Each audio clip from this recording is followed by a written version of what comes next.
like me, and have your breakfast while we're talking. And we're going to start with the pledge in 2 minutes. And we got a lot of people jumping on already.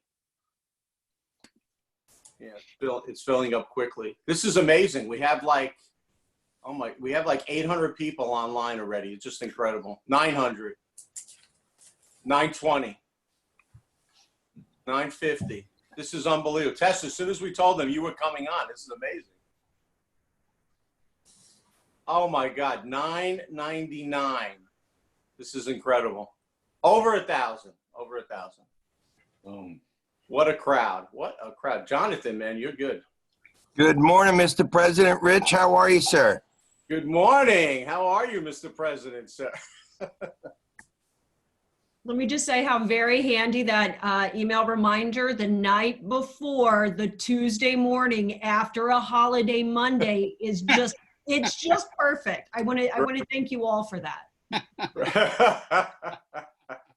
Hey, that mattered. That's how we got all these people. It's right. I'm here right now.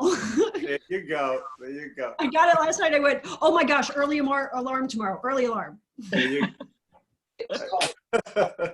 I know. I got some kickback on sending out a final reminder, but you know, I'm a marketing guy, so you got to do that. I'm here to testify. It is a lifesaver. Good, good. Yeah, I think a lot more people would have been oversleeping right now. Mm-hmm. They'd be on the screen, not live, but with their picture, maybe. Why is my picture not showing up? Even as more of America. I wasn't sure if it was this one or this one. Or this shows me right away, and that's what I Good morning, sir. Savannah, good morning. Despite the constant messaging about wearing masks and exercising common sense, some stunning images coming out from over the holiday weekend. You'll see long lines of crowds there. And a lot of people defying the governor's orders. No. It was a massive pool party there that was so big. County, Savannah, okay, please mute your background if you're not speaking, please. We're going to start right now. Good morning, Erwin and Michael and Lou, Fisher. We got everybody jumping on. Whoever's controlling the, whoever's hosting can mute everybody. Yeah, that's what I'm doing right now. Yes. Jonathan, if you can make me co-host, that would be great. All right, let's. All right, now we got still a bunch more people coming on. We're gonna, so we stay on time. We are going to start with the pledge. If everyone can please rise. I pledge of allegiance to the flag of the United States of America, and to the republic for which it stands, one nation, under God, indivisible, with liberty and justice for all. And please remain standing. A moment of silence for all the past service members who have given their ultimate sacrifice for our country.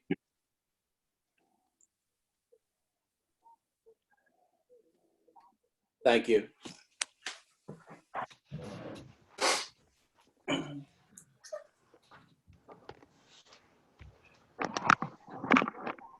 Okay, everyone, thank you for coming on. I see we still got a bunch of people coming on, so that's great. I know it is day after a holiday. I know I'm a little weary-eyed after our big block party last night and all the food and drink and dancing. Oh, that was last year. Oh, excuse me. That was last year. It seems like yesterday. Okay, I also would like at this moment, well, you know, I'll wait till more people get on. I want to thank all our past service members that we have here. Okay, we're going to go right into, I'm going to introduce now Tessa Holtz, who is our Chief Executive Officer of LIBOR, the Long Island Board of Realtors. And Tessa will be giving us a LIBOR update and any other pertinent interesting information that she deems good for us. Tessa, take it away. All right. Good morning, Rich. I want to thank you for inviting me. I hope you guys know it's always a privilege and a pleasure when I get to hang out with the network. So I'm just going to kind of give some highlights of what's going on at the Long Island Board of Realtors. Hopefully you guys are getting all of the emails we're sending out marketing our COVID hub. That's lirealtor.com/COVID. If you watch any of the videos, you hear me say that ad nauseum. And that's because we want to drive you there. That is where we're putting all of the good stuff that you need to know. It's where the New York specific stuff is. It's where the business information is. It's where the health information is. And it's where the free tools that we're giving to our members is. So definitely visit that site. And I wanted to draw your attention to something in particular. So at the start of the shutdown of the work from home orders, LIBOR started running out 2 webinars a week. And so they're usually Mondays and Fridays, although we're throwing in some Wednesday legal information sessions as well. And a lot of them are business tools, which are going to end up landing residential, you know, how to market when you can't do live showings, how to market when you can't do virtual tours or live tours. But some of the things that we have brought in, and most recently it was last Monday, we had Mr. Lawrence Yoon, NAR's chief economist, giving us a look at the forecast for the remainder of this year and what he expects next year. A little earlier on, we had Dr. Elliot Eisenberg do the same. Now that session is probably about 4 weeks out, so some of the economics have changed on it, but it was still a really good forecast. So take a look at that, at the webinars we are putting out. You may not like all of them, but we're making sure that we're getting some in there that are universally applicable across our membership. When it comes to reopening, we, like real estate, are in phase 2. Obviously, we're watching the dashboards. We're down to just 3 regions that have not started the phase 1 reopening. And my understanding is Cuomo believes that we will be getting there in the next week or so. So we're in phase 2, which means we're, like everybody else, working on our reopening plans. We have a staff task force, and then we have a staff and leadership task force that have been putting this together for a period of time. Obviously, we watch the news, we watch all of the CDC information, all the New York information, and adjust as we go.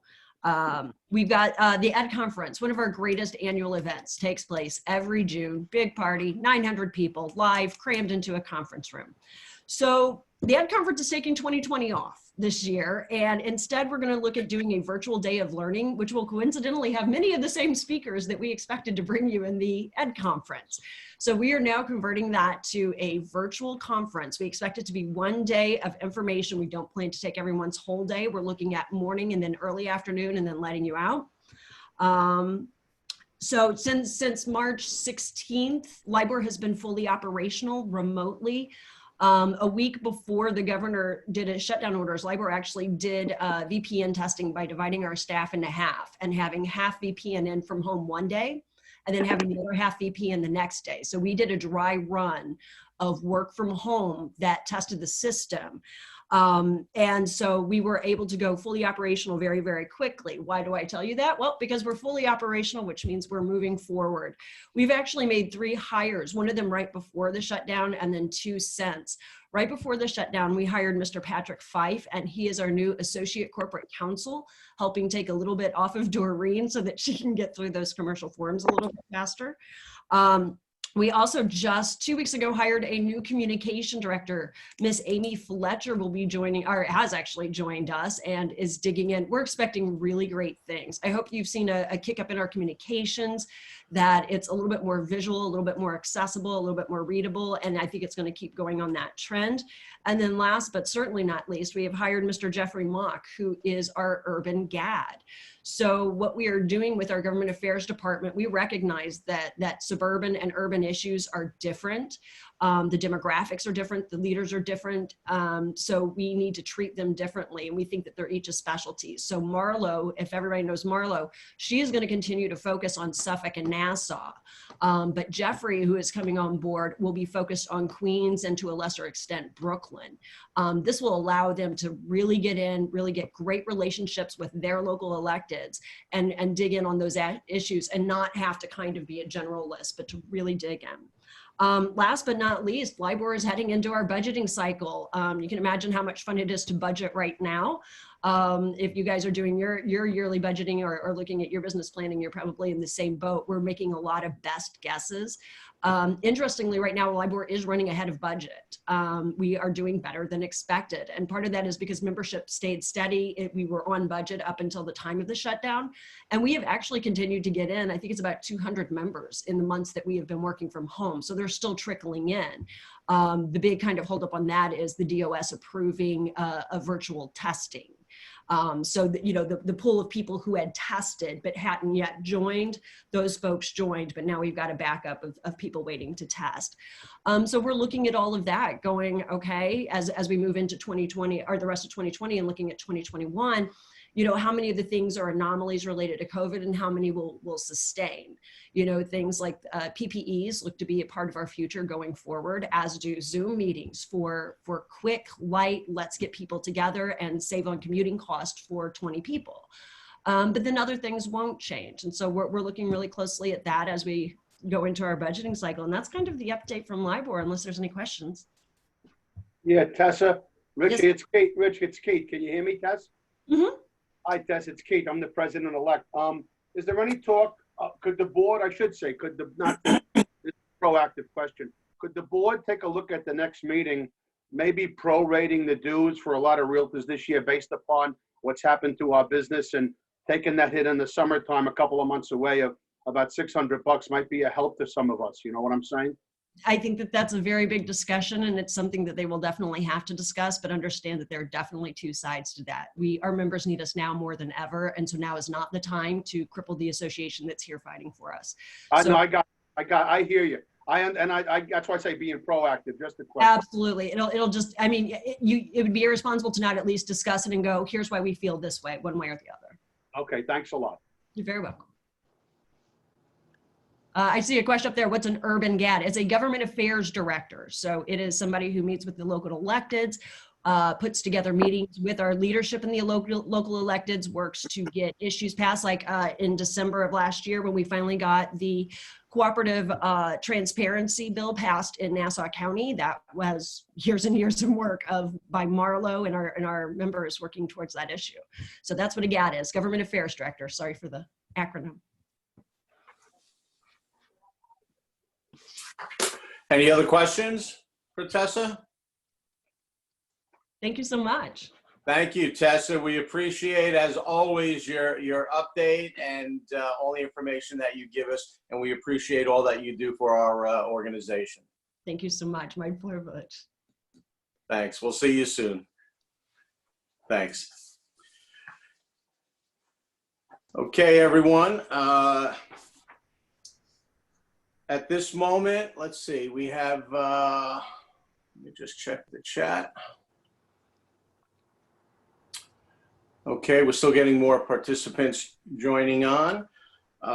Just a note, if Jonathan or I do not mute you, please keep yourself on mute when you're not speaking, only because this way we don't hear the background noise and every keystroke and phone ringing of our close to 1,000 participants this morning. So thank you for that.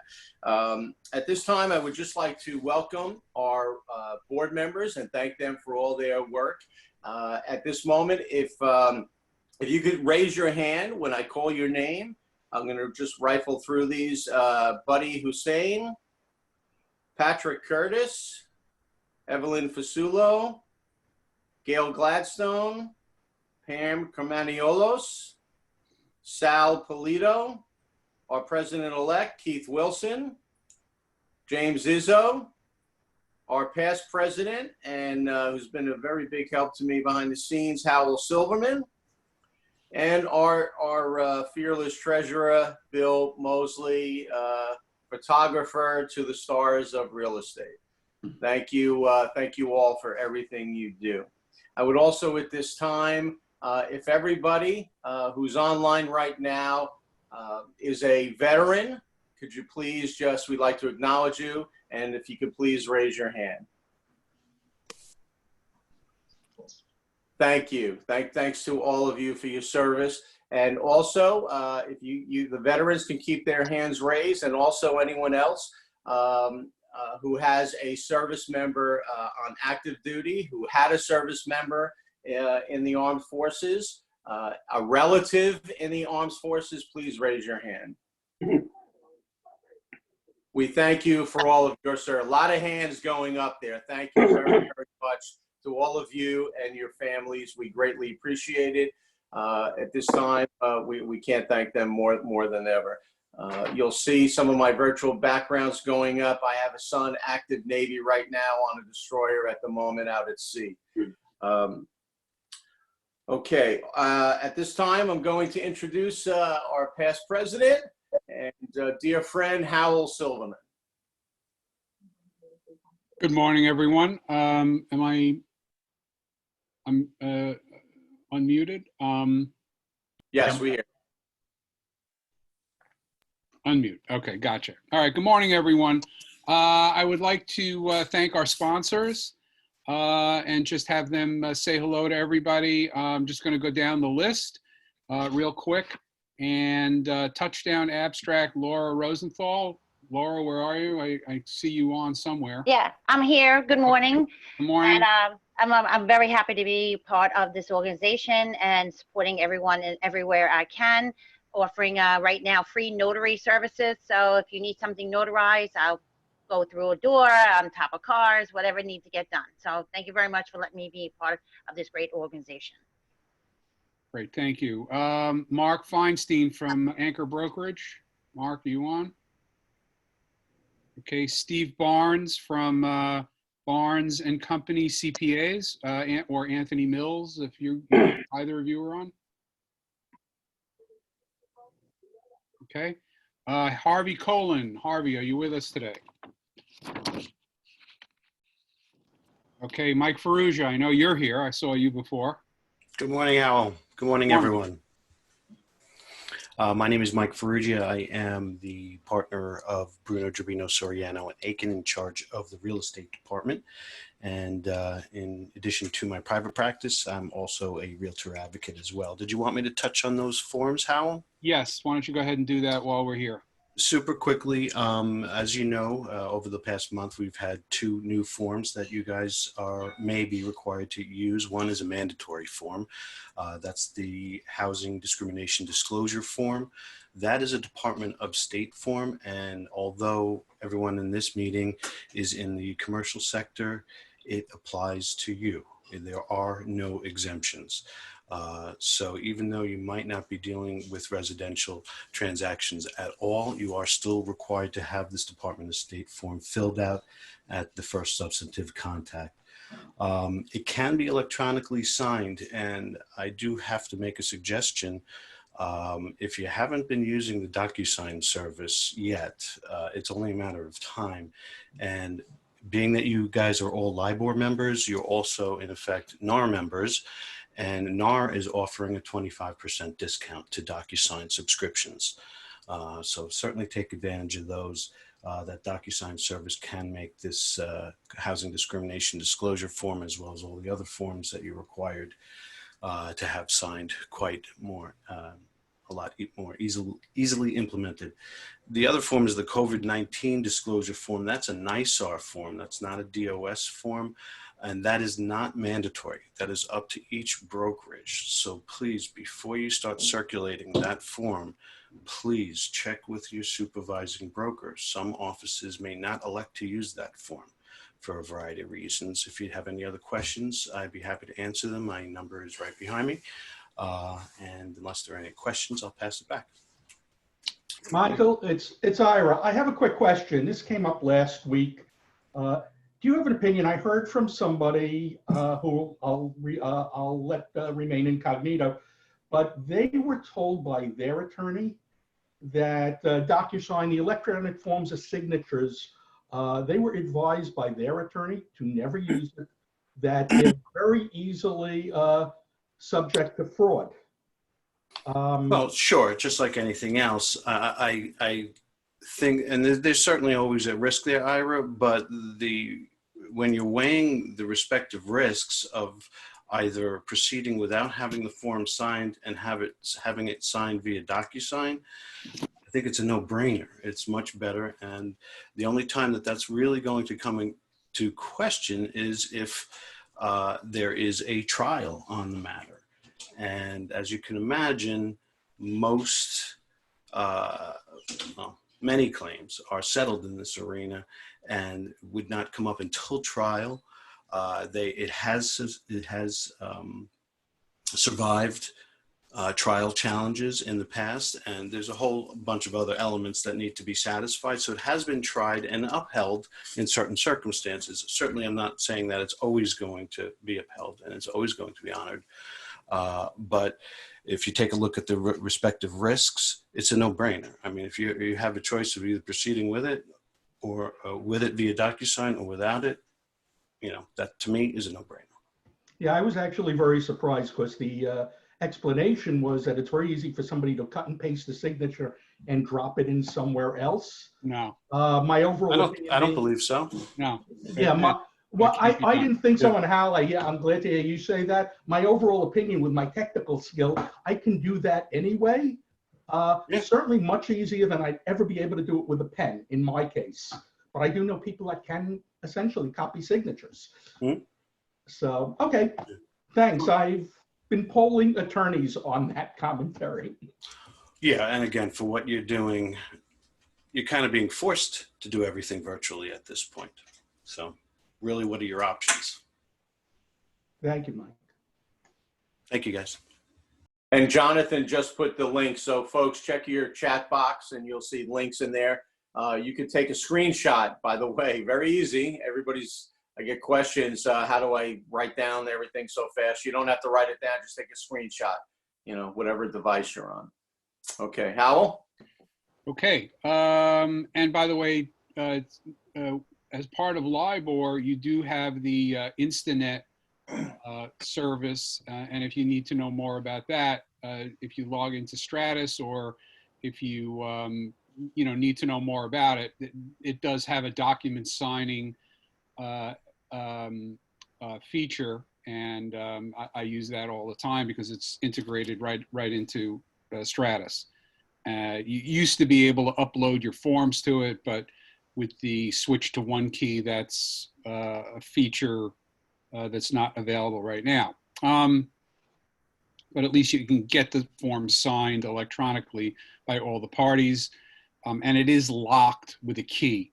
So while it's true you could physically copy the signature, that's only one part of the process. The other part is to have there's a code with a key which comes as a separate email, and the keys and the signature have to match. So that's the way that it can't be copied. All right, moving on. Yes. We have somebody with a raised hand. Donovan is raising his hand. Donovan, you have a question? Okay, go ahead, Al. Let's move on. Justin Wazer, William A. Slutsky, attorneys. I saw Justin before. Hey, how you doing? Good morning, everybody. So this is Justin Weiser. I'm a partner in the law firm of William A. Slutsky PC. We are real estate attorneys. Our offices are located in Forest Hills, Queens. We also have an office in Manhattan, although we're happy to stay in Forest Hills right now.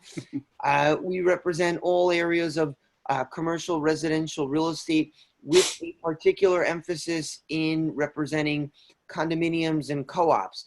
We represent the boards of these buildings, and during this COVID-19 time, there's been a slew of issues, anything dealing with construction contracts and vendors and contracts, as well as shareholder disputes. So for anyone who's having issues that are coming up either in commercial residential cooperatives, anywhere in the city of New York or in Long Island, please feel free to reach out. Thanks very much. Thank you. Charles Weinraub, Captain Permit. Charles, are you with us today? Nope, he's out buying another house probably. Michael Levy. Michael usually doesn't join us. Minuteman Press. For those of you who might not know, Michael has some very good programs going on right now as far as marketing items that you can purchase through his website.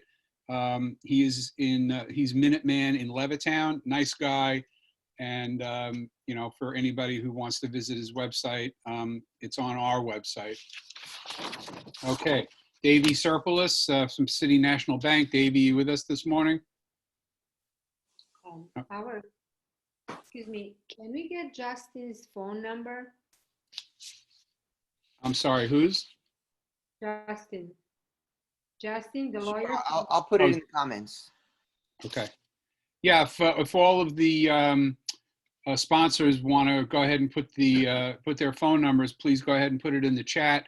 It is on our website. If you go to our website, cnlibor.org, at the bottom there is a crawl with the logos of all of our sponsors.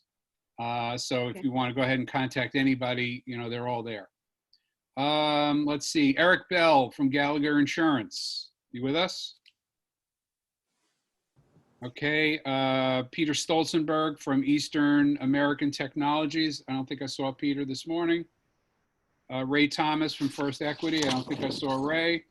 Brian Hallinan from DMI Dennis Miller Insurance.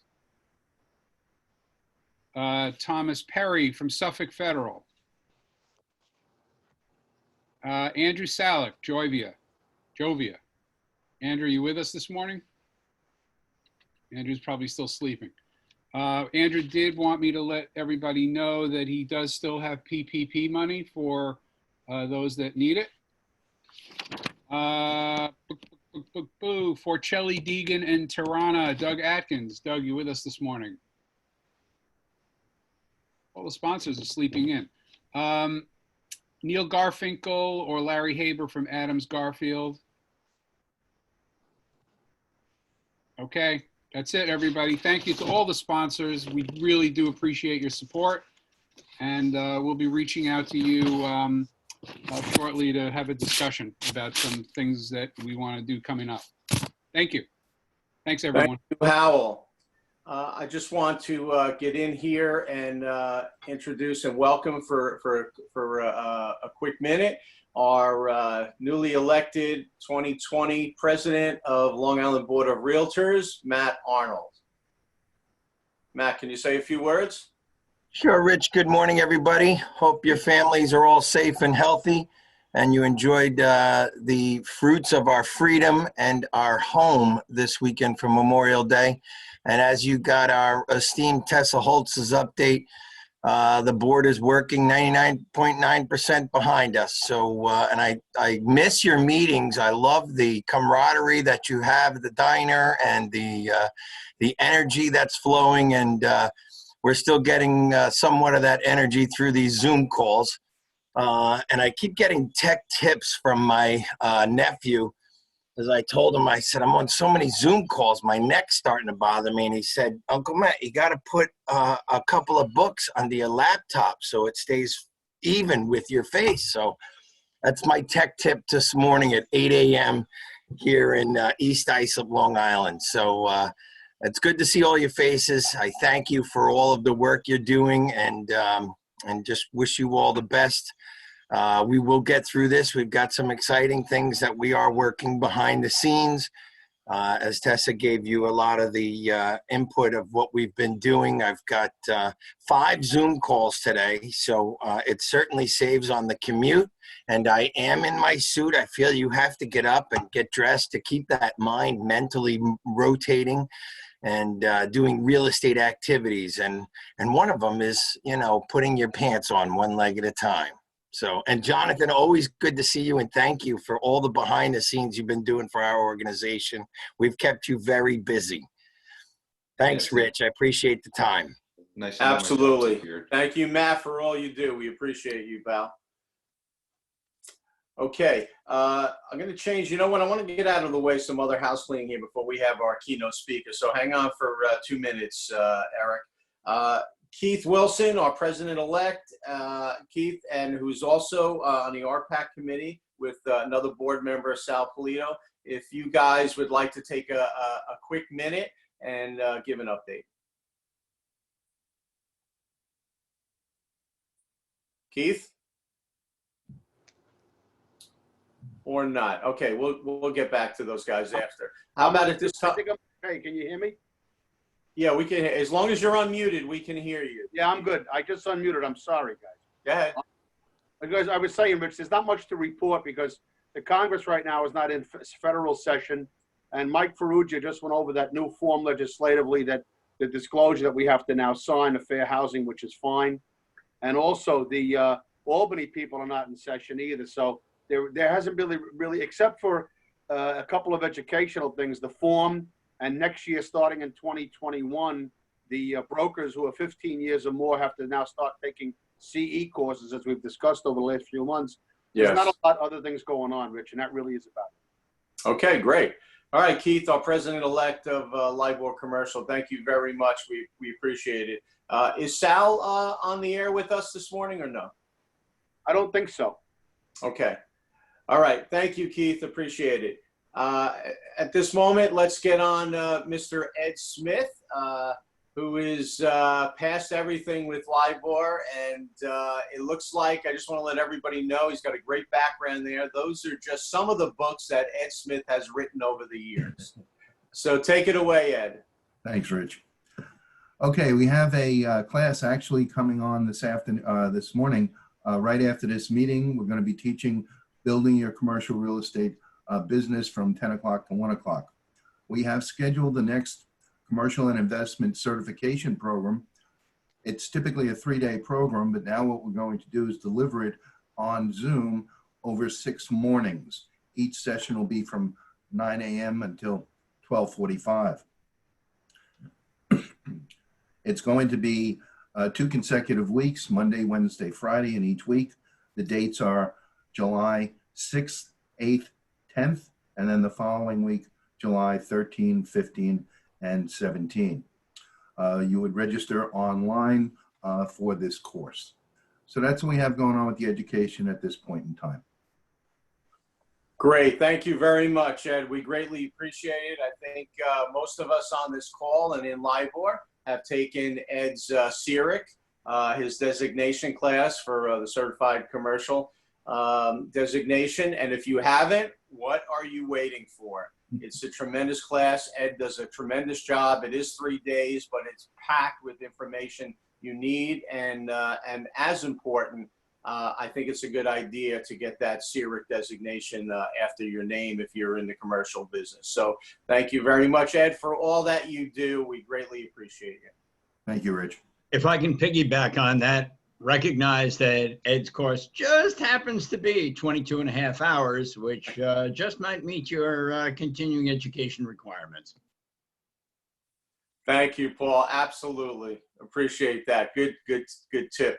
That's almost as good a tip as Matt Arnold's nephew's tip, and raising, right now I have a paper box, which is about, I'd say, a foot high, and that's where my laptop is. I learned that after the first few Zooms, and so that's a great tip, Matt. Thank you for that.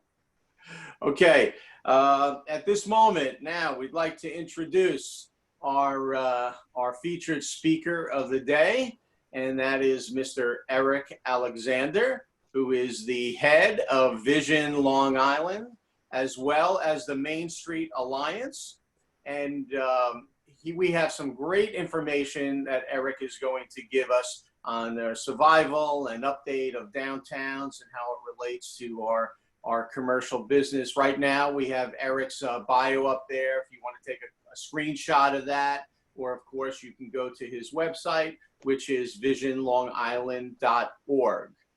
visionlongisland.org. I've known Eric for many, many years. And the guy is just an incredible advocate for, you know what, for Long Island. He's everybody says for downtowns in Long Island, but he's an advocate for Long Island. I think both sides of the fence doing what's right. And it's been a pleasure to be his friend all these years. Eric, take it away. Thank you, Rich. That was really kind. Great to be here. Great to have the invitation. I see a lot of friends around the screen here. I didn't realize there was so many that, we've worked with through the years. And, Andy Salik's on here. He processed our PPP loan when other banks didn't, and he's a good friend. Certainly, Joe Ponte's been out there with us with our Main Street Alliance.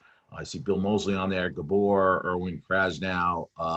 I know, it'd be good to see Ray Thomas. I know he's part of the First Equity folks that we work closely with. So So Rich, and it's nice to meet, Howell and Jeff, and I know some others on the screen too. So whole lot of you, Christine Wolf, others, I can go on and on and on. I won't. Thank you guys for doing what you do. And LIBOR is a sponsor of Vision Allowance, so I thank you for that. Got to thank sponsors. Forcelli supports us too, and Jovia. So good team of people here. Obviously, you have a full agenda, and you guys are going to hear from each other later. I'll try to be brief. I hope everybody had as good a Memorial Day as we could have, and had some social time with people close to us or people you could connect with. Everybody keeps talking about being safe, but you also got to be human, and through this, and part of being human is connecting to people. And I'm glad to be part of that this morning. Thank you. So I'll give a quick Main Street update, and then I'll kind of pivot into some, reopening, recovery kinds of conversations. And it's been a brutal time for everybody. I mean, let's just not sugarcoat it at any level. So when we came onto this scene 2 months ago, when we found out that Old Main Street's going to be shut, we started asking a lot of our friends, how are you doing? We've worked for 22 folks who don't know our organization. We've worked for the last 22 years on downtown revitalization initiatives, and we have relationships with about 40 different downtowns, actually more, but 40 that are really active in revitalization plans. So we just pulled them into, we had this pre-existing Main Street Alliance, and we've been talking to them every week and talking to all the businesses on their main streets. And we talked to about 600 businesses, directly surveyed them, and about a third of them said they're thinking of closing, and that number could creep up every day. Some have closed, and I think the negative side on this is there were three factors based on closure. One is whether they get government loans on any level, unless you close to Jovia Bank or a bank that actually does produce loans. Many didn't, and some of the other government aid hasn't come.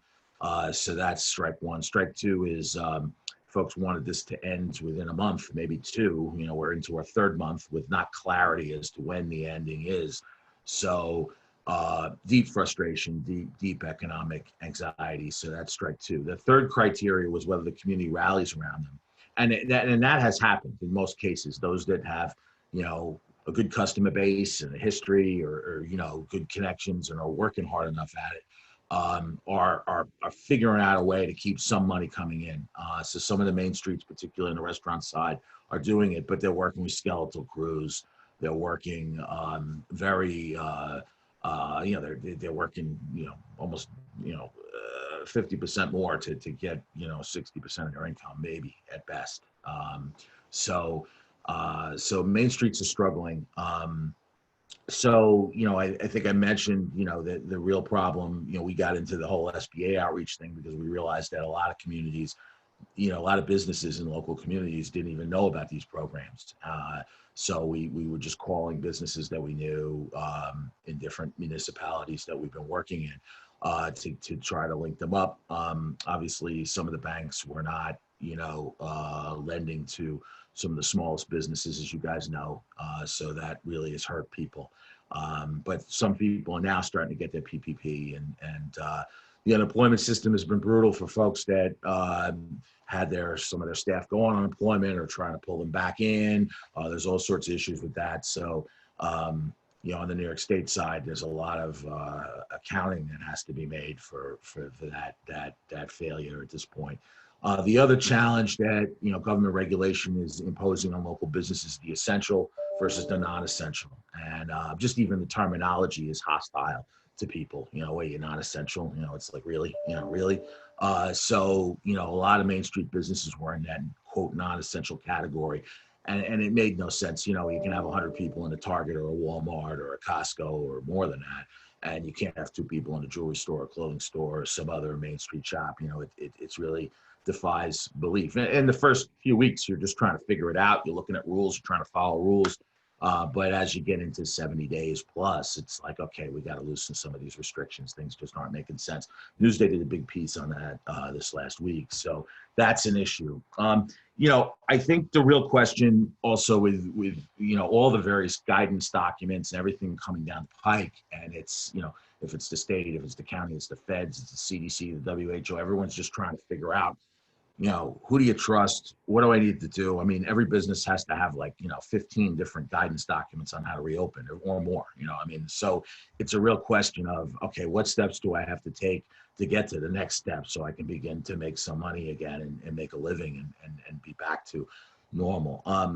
And then, the other struggle, every business is being asked to support, it's no different, small businesses on Main Street were always asked to support like the Little League and the community association, this or that. Now they're being asked to support, food pantries, which have been, what we're seeing is 3 times to 10 times demand increase in communities. There's 500 food pantries, about 70 of them were out because they didn't have enough volunteers to manage them.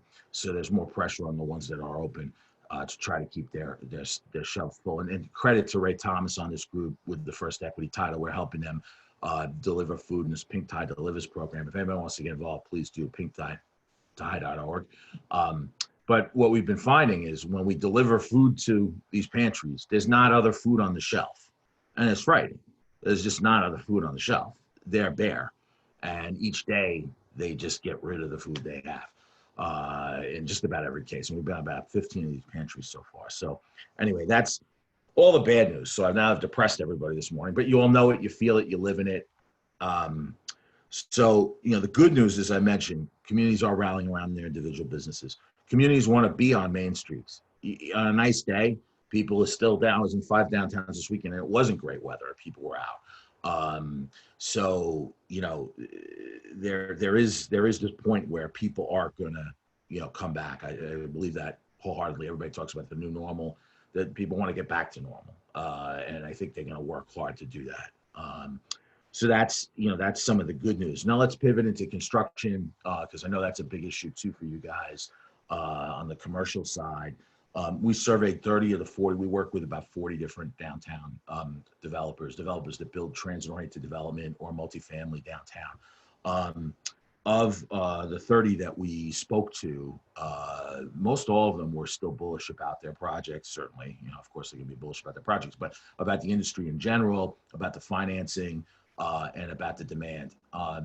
Largely because, aside from the fact that we have an insatiable need for multifamily in this region, we also have a situation where there's going to be, and there's projections that there's going to be some form of exodus from New York City, whether it be if it's 10%, if it's 5%, or whatever that number is, if it's higher, it's going to benefit transit-oriented development sites and our downtowns, particularly in Nassau, but even in Western Suffolk. So there is that, so the project's on track. We've seen of no projects that have been canceled.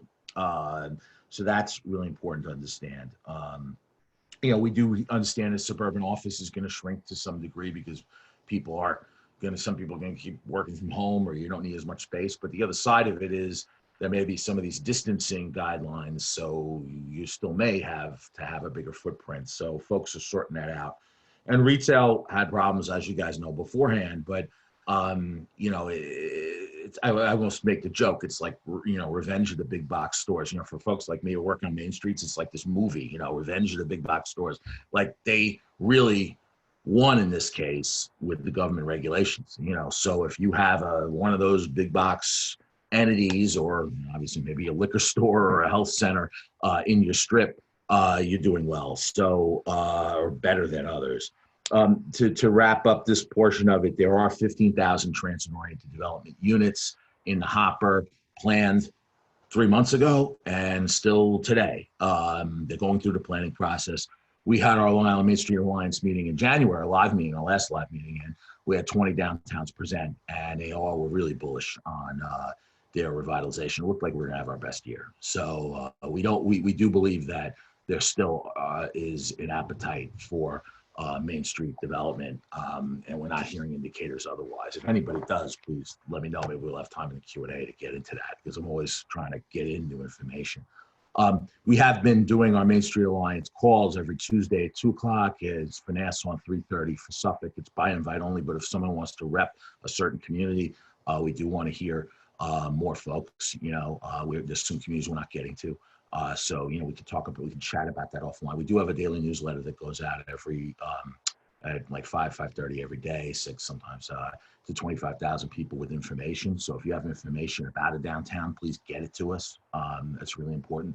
But we are getting out to a lot of people and just trying to keep accurate community information. We're getting so much information coming down from the feds to the state, to the counties, and some of the same information, well, sometimes different, the federal and state, but the state and the county information is very similar. What we're trying to do is get the village, the town, and local community information up the chain.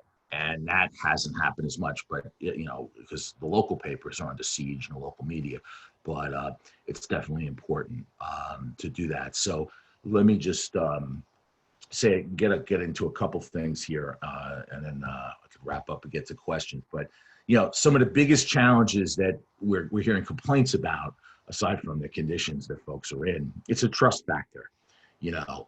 And they do feel that there's certain people that are trying to take advantage of local folks. And, if it's local zoning, there's some people that are trying to remove local zoning right now. It's just one rogue development group, but Newsday wants to do that too. And so some people out of the city, the Regional Plan Association, some of those guys. So, is the governor going to come in an economic recovery zone, let's say, and supersede local government zoning? Big question. We've gotten about 40 local officials to come out against that.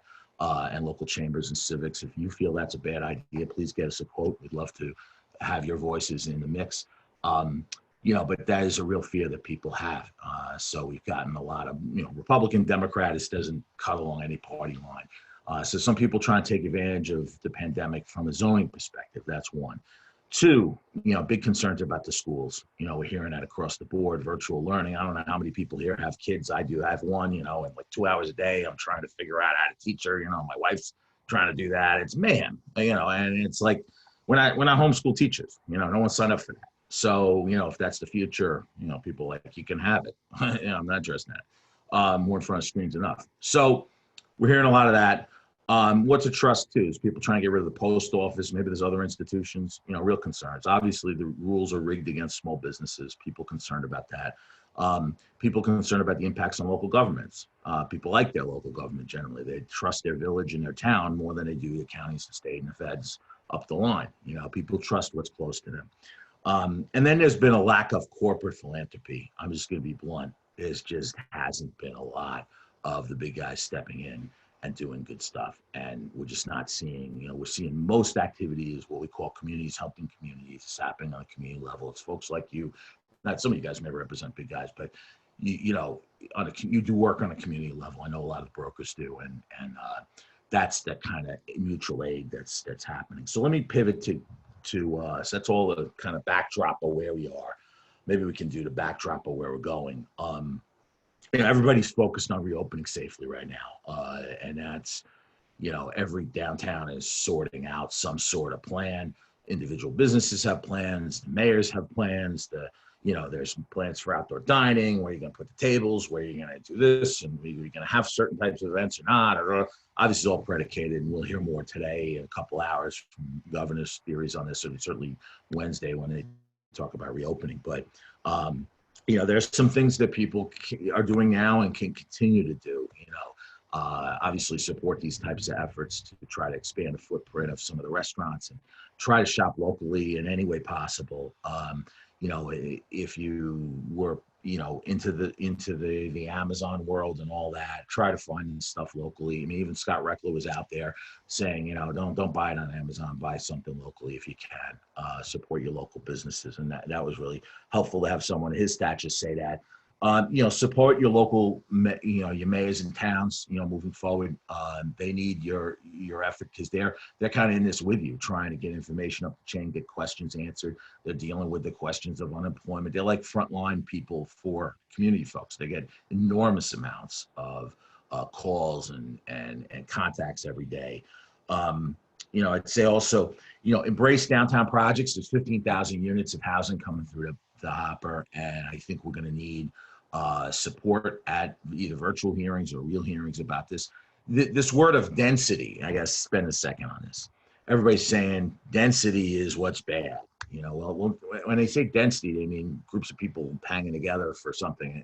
They don't necessarily mean, the density of a number of units, because when you actually tie out the numbers, let's contrast Farmingdale and East Meadow. Farmingdale has the second highest amount of multifamily apartments on Long Island. East Meadow has very few. East Meadow has like 5 times the cases Farmingdale has, but East Meadow has more people per household as far as number of folks, density within the house. And when you look at the charts that show how many people are getting coronavirus, it is folks getting it at home in many cases. If someone brings it home and then everybody gets it.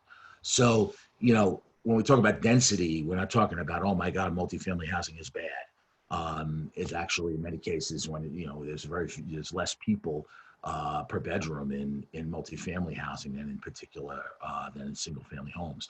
You know, Brentwood has more cases than entire countries, you know, so, you know, you have to look at it, you know, you have to look at density, you know, the word a little differently. So we're going to have to do some education on that. You know, again, support the outdoor dining. I think, look, the walking, more people are walking and biking. We love it. That's great. There's also a lot of people speeding. That's an accident literally waiting to happen. Some of these accidents are happening. We have to, if we are talking new normals and more people are going to be walking and biking in nice weather because they, you know, want a distance and all this, fine. But folks, we have to look at our roadways a little differently and look at our behavior driving. And then I'd say, you know, support your local media wherever you can. You know, guys, get those ads into the Herald or whatever it is that you all do, and Long Island Business News and all that. Because if you guys don't, if we don't have that base, Long Island Times or some of these other papers, if we don't have this base, we're not going to be able to keep going. And I think, you know, we got to really push harder on corporate philanthropy, you know, and start asking questions, where you put your money. You know, if you're putting your money, you know, 2 questions you ask when this is over. One is, wherever you're putting your money, did they help? And then if there were people that haven't helped, do we have to listen to them when this is over? Just questions, because you know, when we say we're all in this together, I was like, who's in this and who's not? You know, and this is the kind of stuff I hear on a daily basis. We used to have these smart growth summits, like 1,200 people, and we're having our smart growth awards on June 12th, and we're probably going to take those on the road. We're allowed to gather 50 people. We'll go in different downtowns and bring the awards to the community. You know, it's kind of like a business recovery awards. But all these people that we talk to are all talking to us like intensely and telling us what they need or whatever. And we're our staff of 7 is overwhelmed. Like everybody's overwhelmed through this. And, you know, I think, you know, there's this big disconnect between, you know, folks making rules and folks kind of living by the rules or trying to. And I think there's massive frustration out there. And I'm just going to say, it's not for me and it's not my organization to say this, but because it's not our place. But, you know, if there weren't crazy people leading rallies and partisan people driving the rallies, there'd be more people at rallies because there's just a massive frustration. So how do we manage that? You know, safely, because folks, safety, you know, people want to reopen as quickly as possible, but they want to reopen safely. And, you know, every business we talk to loves their customers. They don't want them hurt, right, on any level. So, you know, we have to figure this out, but it has to be a real conversation, you know, also from the bottom up. You know, so I'm with that because I want to get into some dialogue if we have time. And if I went over time, I'm sorry. But thanks for having us on. You know, there's other stuff I could talk about, but I'm going to stop because I want to kind of get into something. No, that's great, Eric. We appreciate all that fabulous info. Any questions at this time for Eric? Don't forget to unmute yourself before you speak. Well, thank you. Okay, Eric, excellent presentation. One thing on the restaurant side, restaurant recovery is going to be long and slow. Yeah. How many people can you put in? You can't clear the hurdles. The PPP doesn't work for restaurants. If a restaurant's running at full tilt, it will be 75%, and you take a given dollar, 75 cents of it will go to labor, 25% of it will go to occupancy. Yeah. The problem is the way it's set up right now, if you're opening at 25 or 50%, you're not going to open with your full labor force. Flat out, you can't afford to do it because you're not hitting full speed. You're not getting it. So Senator Schumer has been working, and I was fortunate to be on a call with him and the New York State Restaurant Association. That 2 things. Number one, he's trying to move that 25% to 50%.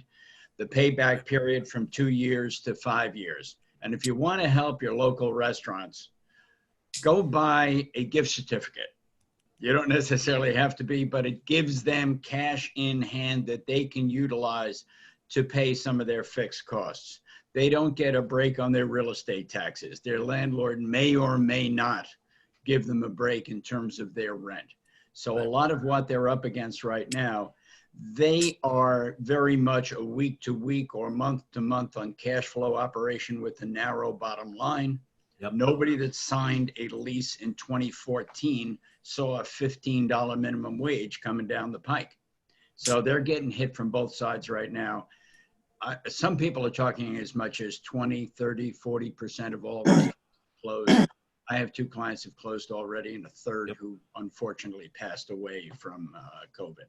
Yeah, that's So, what we heard, about 30%. Most of the businesses we surveyed were restaurants, because it was mostly Main Street. That's what's on Main Street. So, it's look, it can be brutal. I wasn't trying to minimize any of this, it's hard times. Eric, one other question, if I may, and that is, I've got a couple of deals that are stalled right now because of building departments that aren't working. Yep. So when might we expect those? I don't know when what phase that's going to be in terms of being reinstalled and getting people back to work. And I can only imagine what the backlog is going to look like. Well, I mean, some villages have their building departments working. Some, I think everybody's waiting for this unpause period or restart. So I think the local governments are ready to go. I mean, they know they have to pick up the pace because it's tied to revenue. Anything revenue incurring for them, they're going to move as quickly as possible. So every local government we've spoken to is ready to kind of get back going. They're going to have to double up on the hearings. There are a lot of municipal leaders that are looking to be more open and flexible. And, while there's some people in the industry that are trying to take advantage and take these people's powers away, they know they want to be more aggressive and flexible. And quite frankly, they've been through the years. Not every village, but most of the downtowns have been more open. We've won 90 of 108 hearings with more community supporters than opponents. And the municipalities themselves are, have been fast tracking things compared to the bad old days 10, 12, 15 years ago. So I think they're going to have to get unstuck. I know, but everything's been paused or stopped. So it's going to kick up again. Eric, this is Keith Wilson. Can you hear me? Yeah. How you doing, my friend? Hey, man. How are you? Good, man. Listen, Bob Fonte said say hello. I spoke to him yesterday. Okay. Yeah. Listen, 2 quick things. Wall Street Journal this week reported that 671 state waivers were generated to businesses that wavered for not being essential versus non-essential, which you picked up on in your speech a few minutes ago, which is very important. I think next time the legislative, Vision Long Island's legislative committee, as well as CNLIBOR legislative and all legislative committees, need to come up with some ideas to present to Albany as far as what is essential from day one and what is not. Because these waivers did nothing more than pit people against each other. Why can he be open like a Walmart, but why can't SNL or Alexander Hardware be open on Main Street, if you know what I'm saying? Okay. I agree 1,000%. I mean, the essential versus non-essential was divisive. And even when you look at it from a public health perspective, you're concentrating shoppers into a handful of larger stores as opposed to dispersing them through to a number of smaller and larger stores and keeping the spread. If the goal is social distancing and spread, control amount of parking spaces in the big box stores and control number of people going into the smaller stores. There's ways we could have gone into this with much more thought and intelligence. So we would definitely, our members of our board would love to work with you guys on, if the second wave is coming, we probably need to start writing something up now and say, let's not call it whatever. Those who can stay open and those who have to close, whatever that looks like, there needs to be some equity and it has to make some sense. I mean, I don't know whether an intern at ESD did it and it went up the chain. It was the thinking of its time, but it needed to change. Well, the essential people being happy but the non-essential would be the first people to tell you that my business is essential to me, feeding my family, which we all agree on. Number one. Number two, the other thing I would offer up is that, to Paul's question about, and what you said about permits, and I'm a retiree from local government, still at the town of Oyster Bay part-time. The towns have been ready to go for a long time. Yeah. You have to call a spade here. We live in a very deeply blue state. We have a governor who comes from a mindset of control over people, like other in his party, frankly. And these are people that want to keep us closed as long as they can. And no matter what anybody's party affiliation is, this is just the way it is. We have to either change our elected officials in Albany when the time comes every other November, or get people in there and rather get people in there that are going to be friendly to business. Elections have consequences. And we unfortunately don't have Governor Abbott in Texas. We have a governor in New York who likes to keep things closed down and control people with communist thinking. That's just the way it is. Well, let me just, I'm on this call here, and I run a not-for-profit, it's 501c3. I can't get into Republican and Democratic conversation, and this or that, the other thing. What I can say is there's been a push, and I'm going to say it's a bipartisan push for a long time to concentrate power away from local governments, away from local businesses, away from localism, shall we say, and push it up into, if it's big government, big tech, big media, big everything. And that's rewarded, okay? Everyone who participates in that is to blame, So I just want to be clear about that. Regionalism gives us what we have. Now we have regionalism intensely times 10. And I know there's a lot of people who push back on that, and including our organization, because we believe that main streets particularly are best managed by local people who know the community, so that's the heart and soul. It's not just about buildings, it's about people, and interactions, and there's values to that, so that's under assault, no doubt. But the good news is that if you have faith in people, people want it still, and it's hundreds of years of human history have us gathering around main streets or together, doing things together. Now, I also want to say there's some people, and then maybe that's a growing trend of people that are just glued to screens and disconnected and not connected to people or whatever. And, and those are the people maybe on media shaming us all for going out or wanting to go out, and we got to watch that, because there's this group of people that do all these polls that say, oh, there's, nobody wants to come out yet. Well, 30% of the population never wanted to leave anyway.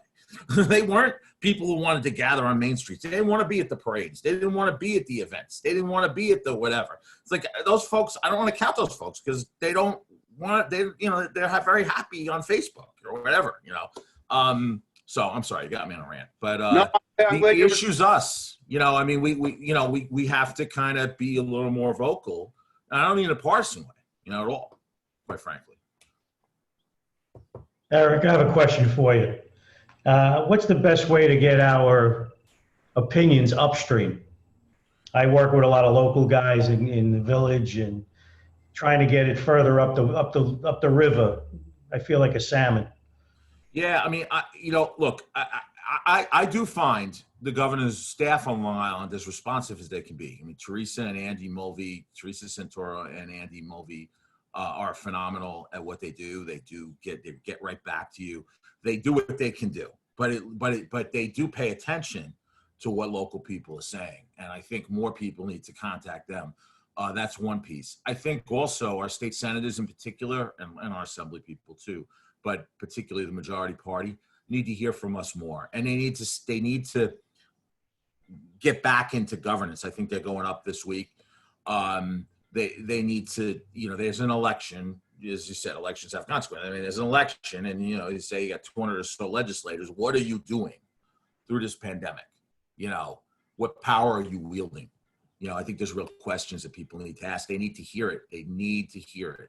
And I'll say this: a couple of senators to be unnamed, but I've asked them, "What's your position on this?" They tell me that privately their position, but they don't put it in writing. I'm like, "Get me a quote." Give me a quote. Come on. We got to hold people a little more accountable here, particularly on the legislative side, Eric, I'm just going to jump in. Impress is key. Yeah, Matt.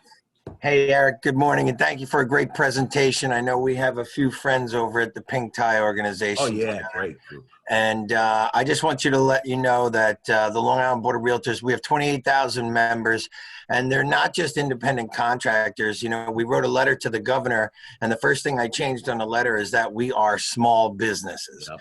You know, 28,000 members who come with families, friends, connections. You know, in total, we could make up to 1 million of Long Island's communities. So anything we can do to help, especially with Main Street. I was born in Bayshore, and I've seen that town transition 3 times, and now it's, you know, it's just getting to the point where, the same with Patchogue, that, you know, it was thriving. I heard rumors of the mayor in Farmingdale was going to expand. He's going to close Main Street down and expand the tables into the street. Yep. I think that's a great idea. You know, we've sent a few letters to the county execs. We have Laura Curran, Nassau County, going to be on June 2nd. On a Zoom call for our government affairs department. We've got some of the, I know the Queensborough presidency is still going on, so we've got a few of those members going to be on a call.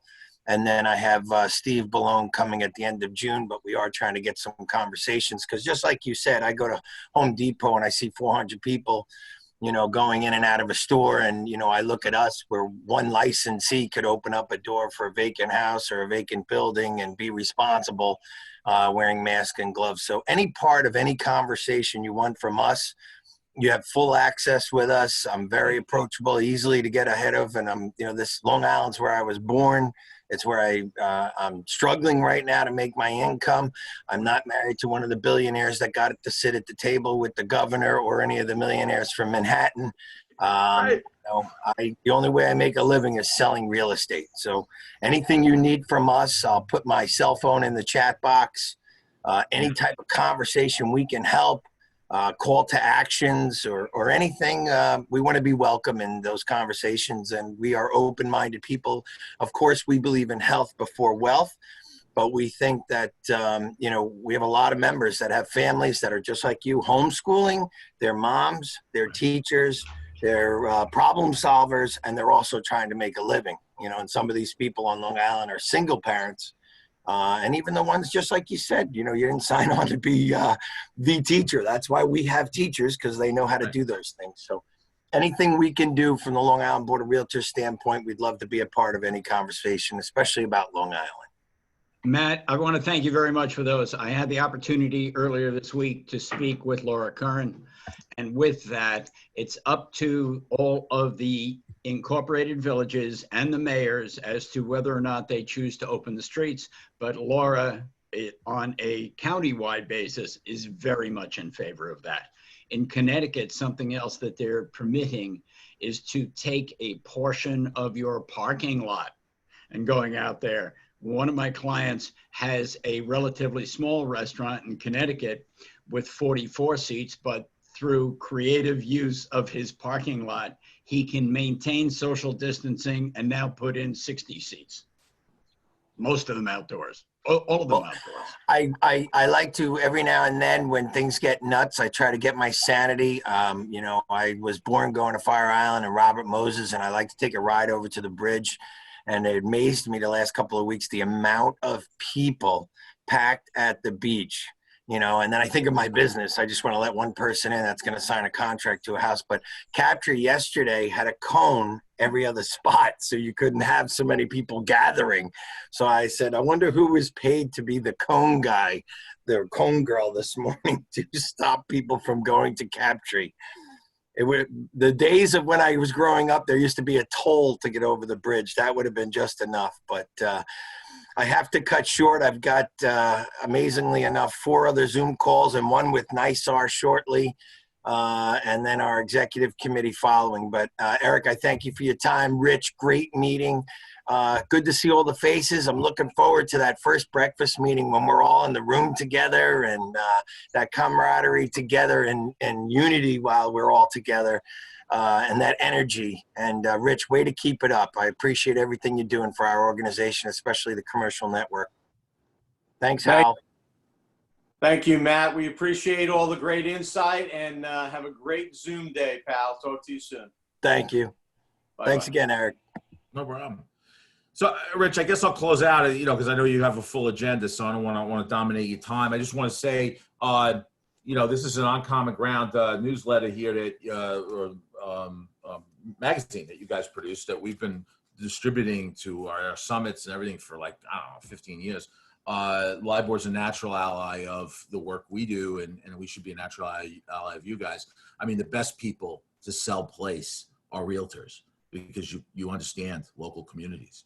So to those of you, and it's the majority of you, are deeply enriched in your local communities. There's a handful of you guys that are joyfully hostile to apartments. I just want to say there's some of you guys out there.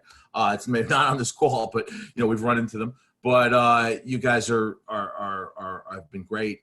So any way we can help, we're here. But we have. I do believe the people on this call, we are in this together on the local side, and we're going to have to do a lot of very unconventional work together to get through it. So I'll stop there. Okay, thank you. Thank you, pal. Eric, I greatly appreciate it. Great info as always, great insight. Thank you for your time, especially after your big block party last night. So I know it was tough getting up this morning. So we're in our dreams. And all right, listen. Sorry, I'm going to put you on mute for 1 second since I got a phone going off. Howell, can you get everyone started on going around the room and talk about if they have an experience? Sure. Before we do that, I just want to recognize Moses Cernum for 1 second from NISAR. So Moses, go ahead, unmute and take it away. Hey, Howell, thank you. I just wanted to check in this morning. It's been one of my to-do list for 2020 since my presidency is now over. I said, you know what, I had to come back and be more engaged at the commercial level. I've seen so many wonderful faces this morning, but I think the one thing that I want to emphasize is to thank you guys for being at the forefront, because I'm watching. I mean, personally, I have over 100 doors in Queens that I manage, and to see, the brilliance mind put together here, trying to see and watch what is going on in the industry. And I think it's good to see that there are, fellows like Eric on the forefront trying to get Main Street back, because I think that's where the rubber meets the road for a lot of our members. And I think that's a focal point that we should all narrow in very quickly on, because that is going to make or break us as business men and women in the industry. So with that, I just want to say thank you, and thanks, Rich, for keeping things alive and well at LICN. I've been back in the days way back when, but I've moved on and taken the helm at the state level, but I'm back local now, so I want to definitely be a voice where I can. Thank you, Moses. Thank you. We appreciate all your support and all that you've done for us at the state level. So I'm going to just go down the participant list right from the top to the bottom. So apologize for anybody that I miss, and but you can chat me. So let's start off with our haves and wants. Or actually, what I wanted to do was, before we get to the haves and wants, is just see if there's anybody that would like to contribute anything to the group insofar as what's happening in your business, insofar as what you've heard from customers, what they're planning on doing with their property, what questions they have, what concerns they have, other than the uncertainty. Let's put that on the table and just say, we all know that there's a great deal of uncertainty, but any creative ideas. I've been monitoring the chat, and one person asked about if there are any creative ideas in the area of how to get what is potentially going to become a flood of office space rented. Same with retail spaces. I think we all sense that there's going to be a flood of that. And so what can we do as a group to put that out there, get that marketed to the greatest extent possible? So, Howell, just a reminder, this is Keith.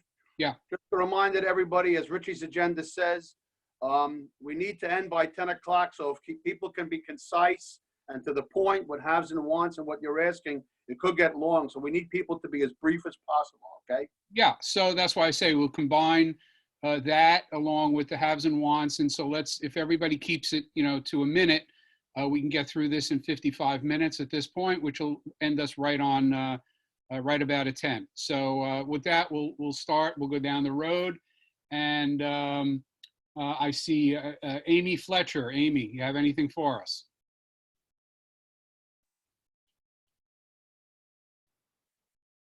Okay, Andrew Salick.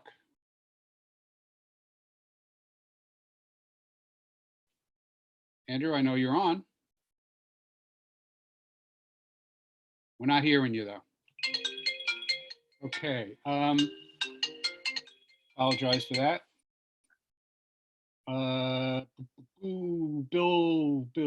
Bill Mosley.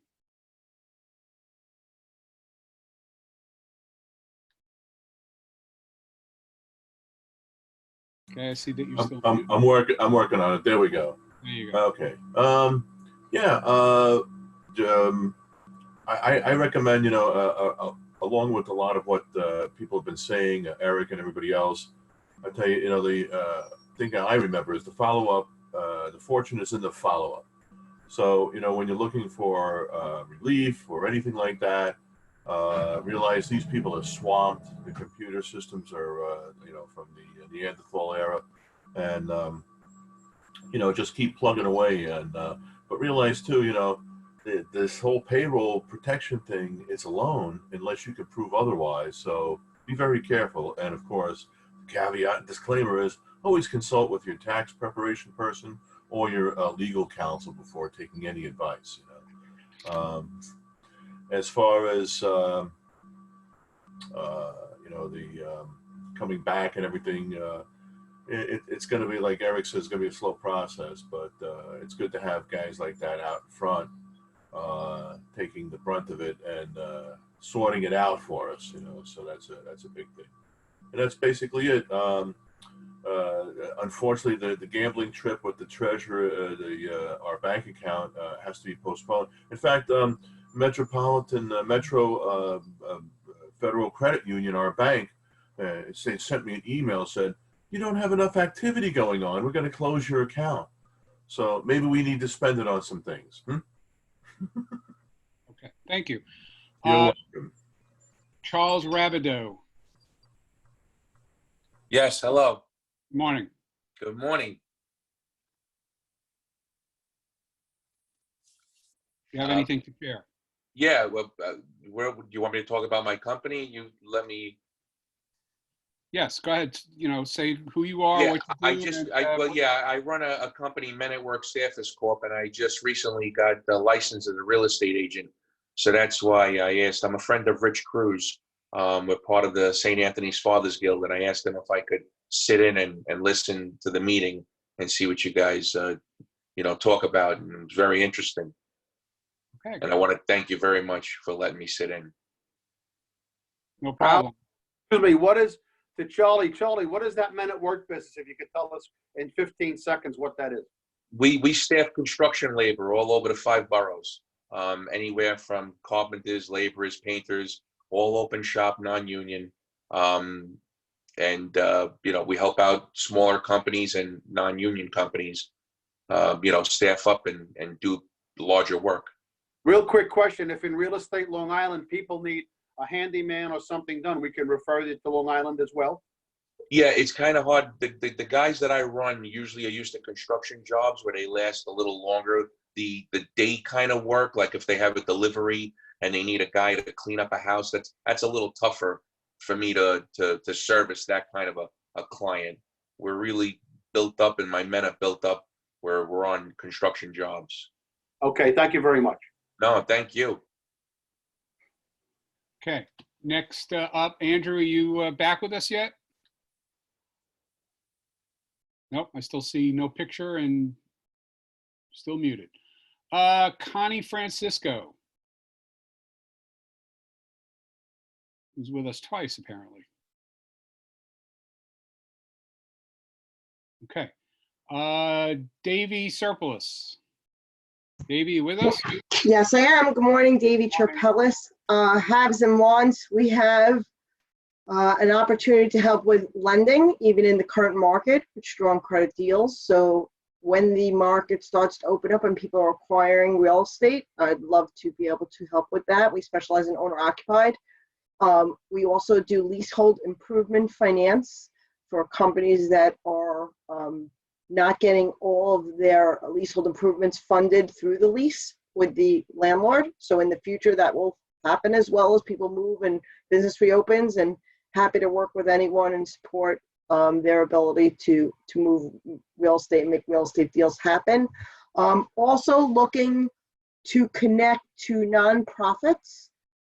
So if anyone's on a nonprofit board here, and you can reach out to me, I'll share my email in the chat section for that purpose, or you can send me a LinkedIn. I'd love to chat with you about that because I have a unique tool to help nonprofits. Davy Trapella, City National Bank. Thanks. Thank you. Damon Richards.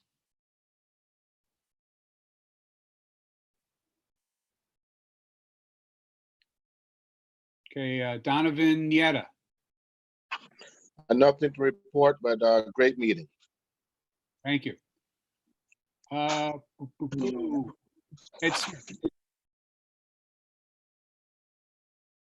you still with us? Yes, I am.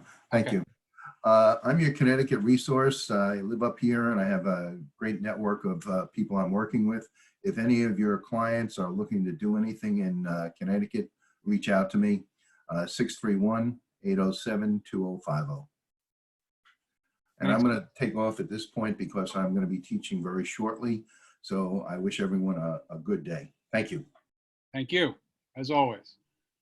Evelyn Fasulo. Good morning, Evelyn.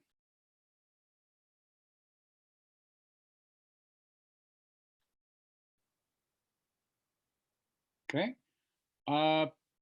Gabor Kazai. Good morning, Gabor. Long time no see. Good morning, everyone. Long time no see. Thank you so much for the opportunity to speak. I cannot tell you how great it is to see old friends. Congratulations, Keith, to your being the next president. I think it's a long time coming, buddy. Thank you. Thank you very much, my friend. Okay. I am basically not very busy, but in the past few weeks, I don't know if you experienced the same thing, getting bites on my listings. I have a lot of stuff out there, mostly in Glen Cove, as you know. What I need is co-brokers like you to help me move those.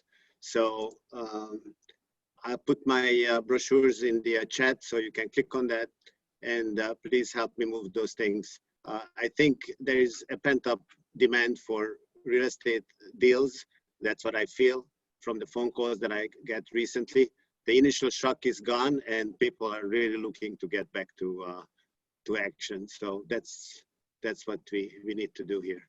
Thank you so much again for calling on me. Thank you, Gabor, and I hope to see you again soon. Jerry White.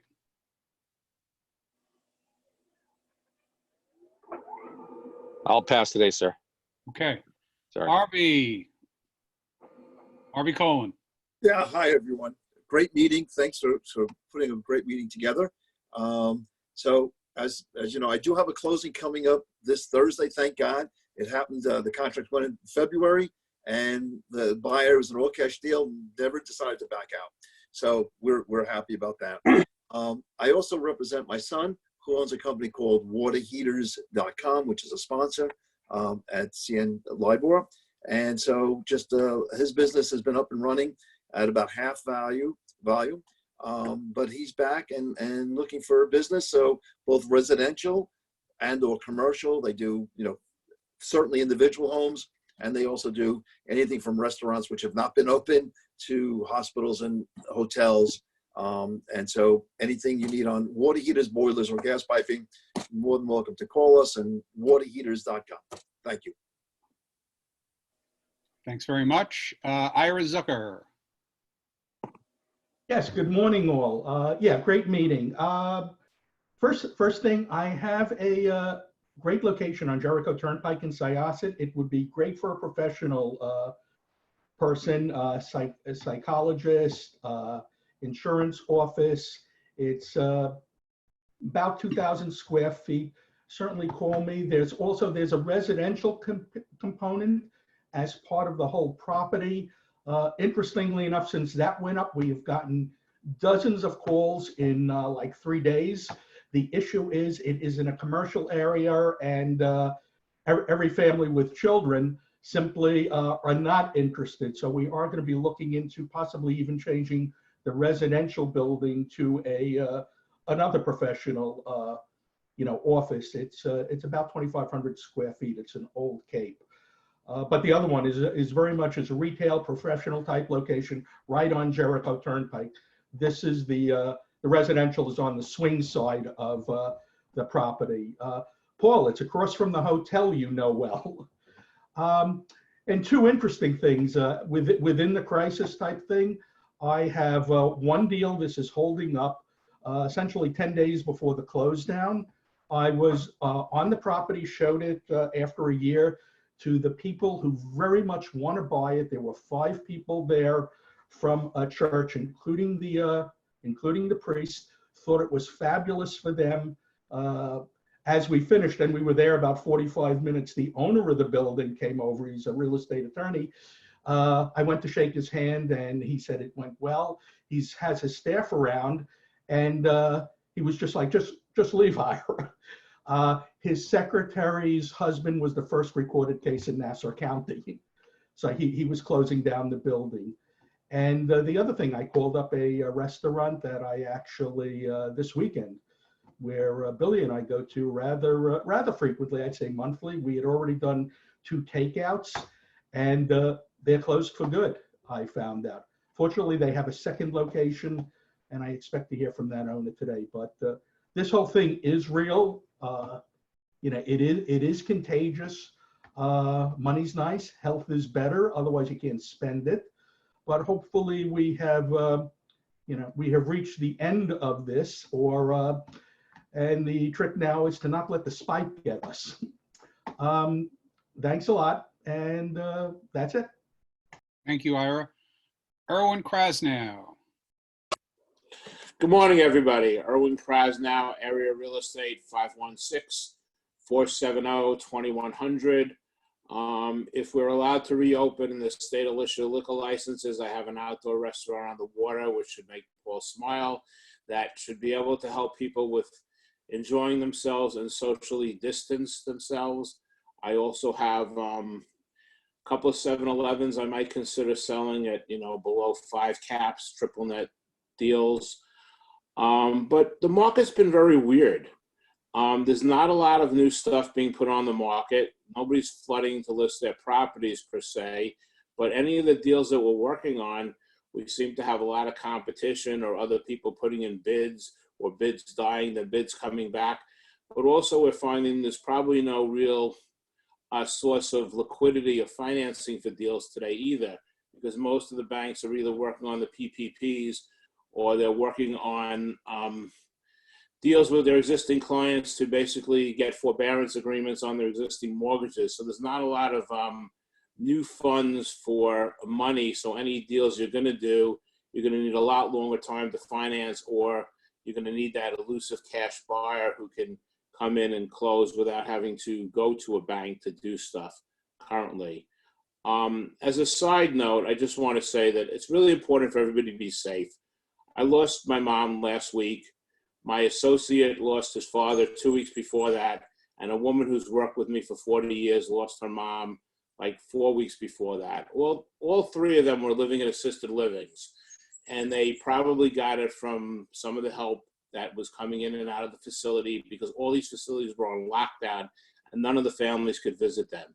So yes, I know we're all hurting. I know we all want to go back to work, but whatever you're going to do, try to be safe, try to be careful, try not to put any of your family, friends, or loved ones in danger by taking any unnecessary steps, and take all the precautions you need. Yes, we're all hurting.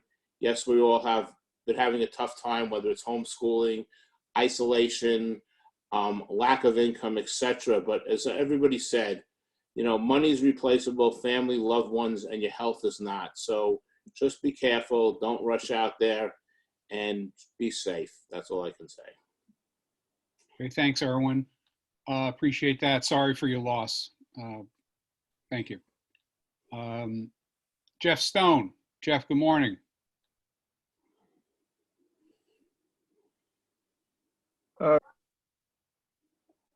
Good morning. I am here. I was invited by Howell Silverman, you know, and he suggested I log on to perhaps pick up a couple of nuggets of information, which I certainly have.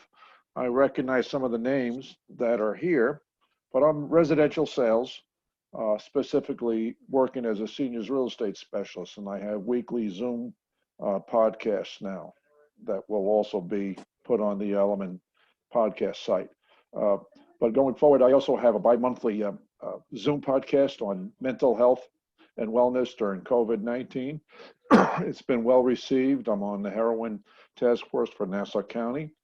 So for those who are interested in being on the Zoom calls, we've had dozens of people on this, and this does go out cross country. You know, let me know, and I'll send out an invite to you. So our next one is for next week, June 9th. And we have four guests across the island that are experts in mental health and wellness. That's it for me. But good meeting today, gentlemen and ladies.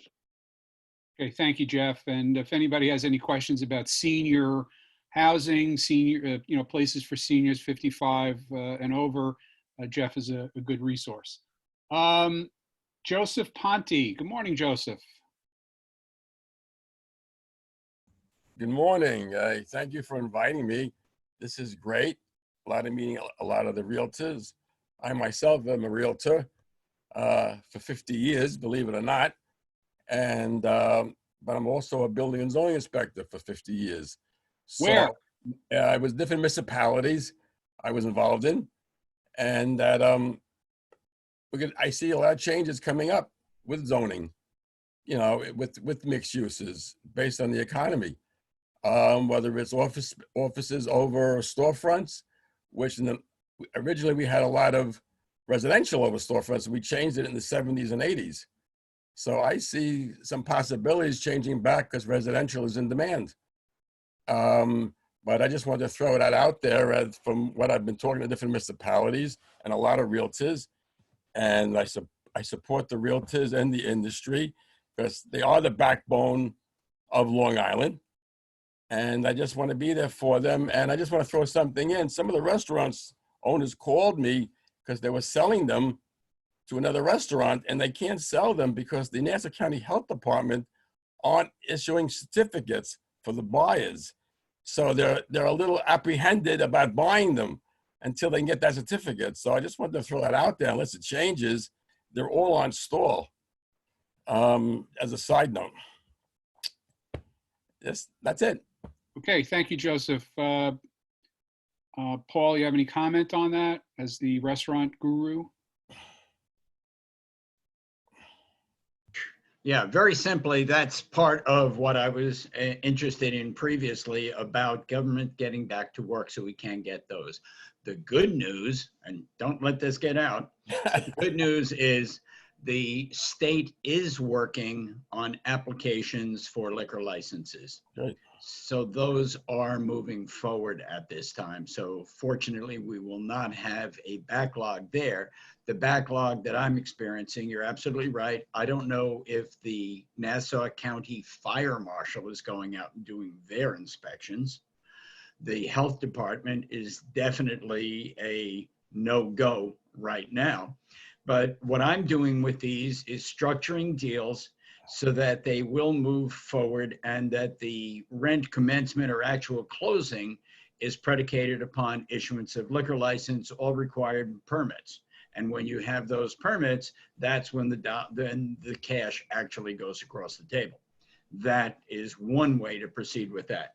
As long as I have the talking stick right now, one of the things, and hopefully a group of you, Christine was kind enough to pick up my article on how do you deal with landlords in the age of COVID-19. Anybody doesn't have it, just go to Restaurant Expert. I've got a button up top on the article. It'll pop right up. So you can get that, restaurantexpert.com, and up top, how to deal with landlords in the age of COVID-19. It depends on who you are. If you are a bank, you're still doing business. You can afford to pay full rent. If you're a car dealer, then a car dealer, if you don't buy your car this month, you can buy it next month, and hopefully they'll have a strong rebound by the end of the year, have the same number of sales they would have otherwise. But when it gets down to a restaurant cannot afford to pay rent out of the revenue from the Saturday night dinner they didn't get last week or last month. So the idea of, gee, how do we deal with this? And it's not the same thing for all tenants. Now, New York State Senate is going back into session starting today. There are over 40 bills that have been drawn that are in the hopper there that deal with COVID and dealing with that. Part of that is, how do you deal with the landlords? I spoke with one landlord who ran a 300 tenant mall. And it's a lot easier for him to go to his lender and try to get forbearance from his lender than have 300 individual negotiations. And now it comes down to your negotiating skills. Or once the stay on evictions is lifted, does everybody line up at the courthouse? And it will take years and years before all of that could walk the way through. The way to effectively do that is with legislation, and that is being addressed by New York State Senate in the not too distant future. Now, from the restaurant end of things, it's going to be a slow pickup. Question is, who is your customer going to be? Is it going to be somebody who's reckless and is willing to go out and sit close to other people and doesn't necessarily have concerns for his health or the health of others? Or is it the family that hasn't had a paycheck in 3 months? So we got to look at who the customer is going to be, a willingness to buy, a willingness to congregate, or the capability with cash in hand.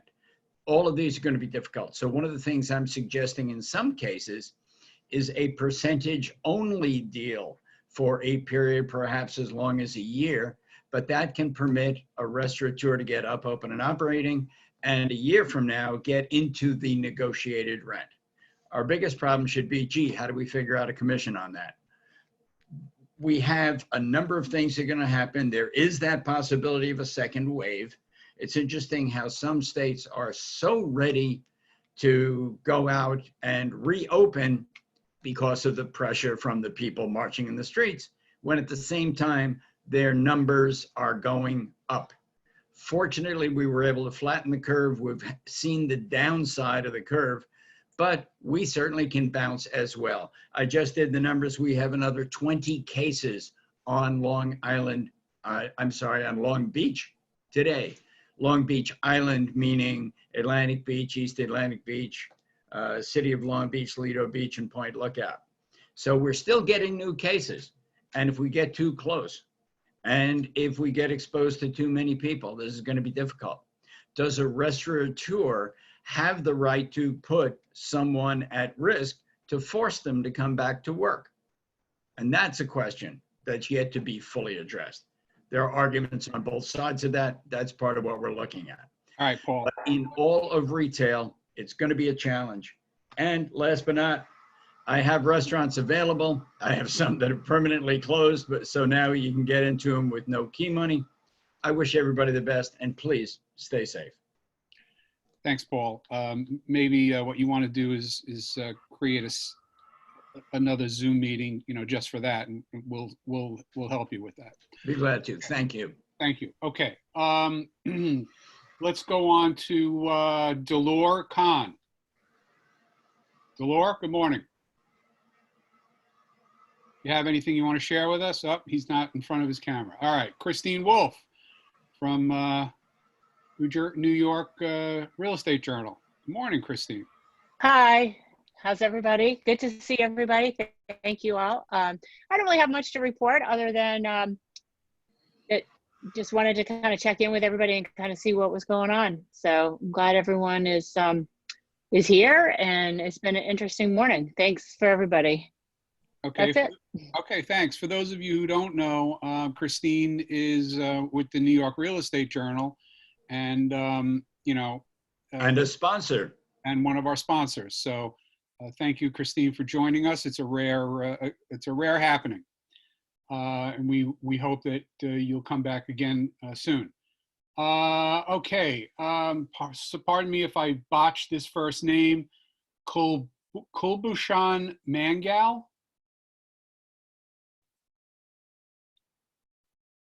Okay. All right, let's move on. Larry Kirsch. With Kubishan, his lips are moving. He needs to unmute himself so we can hear him. Ah, okay. Thank you for pointing that out. Well, when that happens, oh, Larry, go ahead. Good morning, and thank you, Rich Cruz, for inviting me to this meeting. It was wonderful. First thing, of course, is for everyone to stay safe. That's the primary thing. I'm with Atlantic Tomorrow's office. We help supply you with our office equipment. If you have any needs along those lines, or if you have leases, you may be able to get some forbearance on some of your leases on your copying equipment. Anyway, I want everybody to stay safe and be healthy. And I'm sorry about Erwin. Sorry about your loss. Okay, thanks. All right, we need to move this along. We've got about 20 minutes to go here. Lil Burke.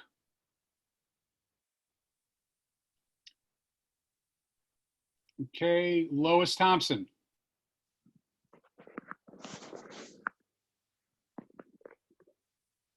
I hear a microphone ruffling in the background.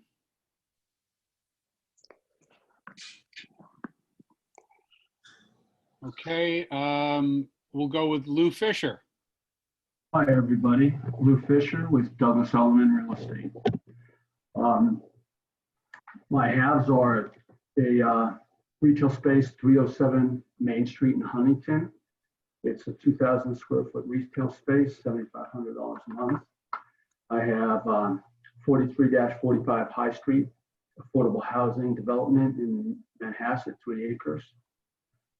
2115 East Jericho Turnpike in Comac. It's a 9,000 square foot former Bar Louie restaurant on almost about 3 acres with parking for about 100 cars. I have a bagel business for sale in a shopping center anchored with a supermarket and a Dunkin' Donuts. It's a wholesale retail operation. It's a great opportunity. I have 2910 Barnes Avenue in the Bronx. It's a 13,500 square foot church property for sale at a sale leaseback at $3 million. And I have a 1,000 square foot office space available in Manhasset with parking, which is very rare, at $3,200 a month. For my wants, I had a triple net lease Dunkin' Donuts that was in contract, but it had a fire. So I need another triple net leased Dunkin' Donuts to buy for a customer. I need a medical building up to $20 million for another customer. And I have a $1 to $5 million requirement for a shopping center. My name is Lou Fisher. I'm with Douglas Elliman. I hope everyone is staying healthy and safe. Have a great day. And I've put in my chat those requirements. Great, thank you, Lou. You're welcome. Margaret Grubb. Margaret, you also have a question.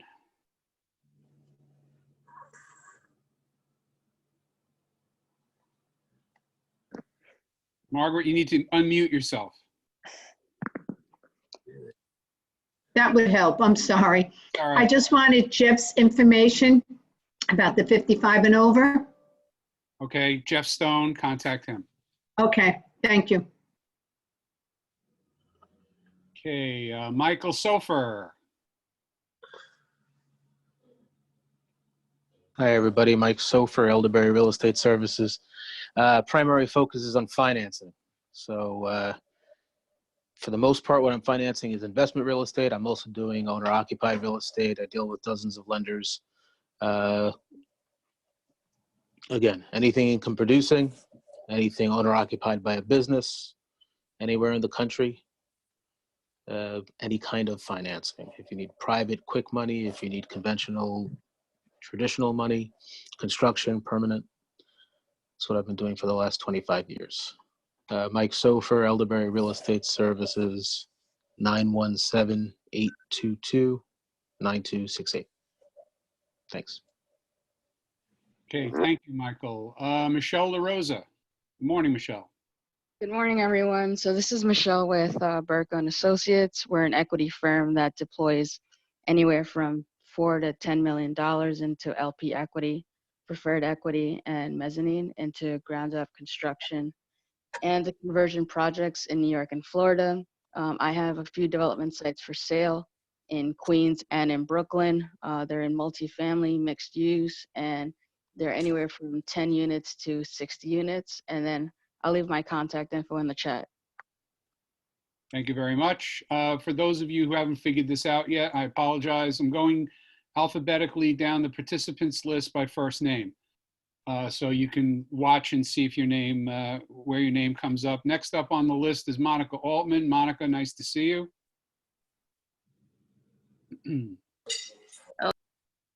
Hi there. I just wanted to say a thank you to Andrew Salick from NEFCU because he did arrange for me to get some PPP funds, which I didn't think I was going to qualify for. So if anyone hasn't done that yet, or they have realtor friends who think they don't qualify because they're not corporations, they actually do qualify. So that was pretty wonderful. I really appreciate that. Okay, thanks. Okay, thank you. And Andrew has helped 3 of my friends and family. So thank you to Andrew as well.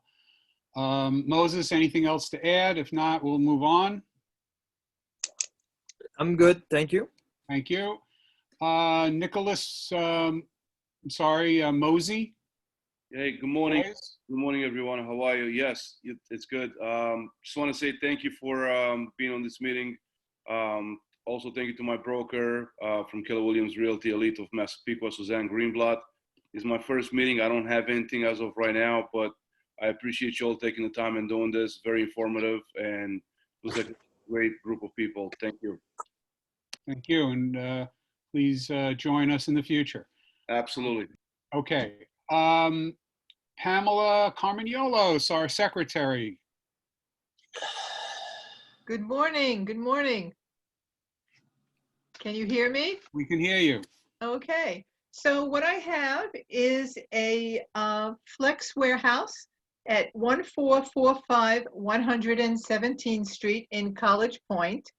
It is a 29,057 square foot industrial building with a 16,000 square foot warehouse with 20-foot ceilings, two docks, and one grade level door. The space between the columns in the warehouse is 30 feet. And the docks can accommodate 40-foot trailers. The asking price is $7.45 million. If anyone has any buyers, please don't hesitate to give me a call. My telephone number is, my cell number is 718-840-7232. Thank you so much. You're welcome. Okay, Paul, we've got you. Anything else to add? Quickly? Okay. Paula Anaruma. Apologize up front, by the way, if I'm botching any of these names. Rosna Chadha. Hi. Yeah, hi. Hi. So my name is Rasna Chada and I'm from Property Professional Realty. And I have two listings which I would like to talk to you about. One is 536 East Meadow Avenue, which is 600 square feet and it's in the heart of East Meadow, which is the rental is 1,337. So it is an office slash retail or for any, medical, pharmacy or anything else. And if anybody's interested, you can call me at 516-643-0618. I can text on the chat my phone number. Also, I have 391 South Broadway, Hicksville, which is on Route 107, which is 1,100 square feet. And, it's on a very high visibility, busy road. So that also can be used for office slash retail. So anybody has any clients for these listings, please contact me. Thank you so much. I hope everybody's safe and, we continue doing our business. I don't know, right now it's so difficult to do that. Especially like retail, putting up a retail space, it's, a little difficult. That's what I'm facing. Okay, well, let us know how we can help you reach out. And we've got a lot of resources here who are willing to certainly provide their input. Thank you so much. Thank you. You're welcome. And if you'd like, put your name in the name and contact in the chat. In fact, sure. Yes. Everybody who wants to do that certainly can. Sharon Guzzi.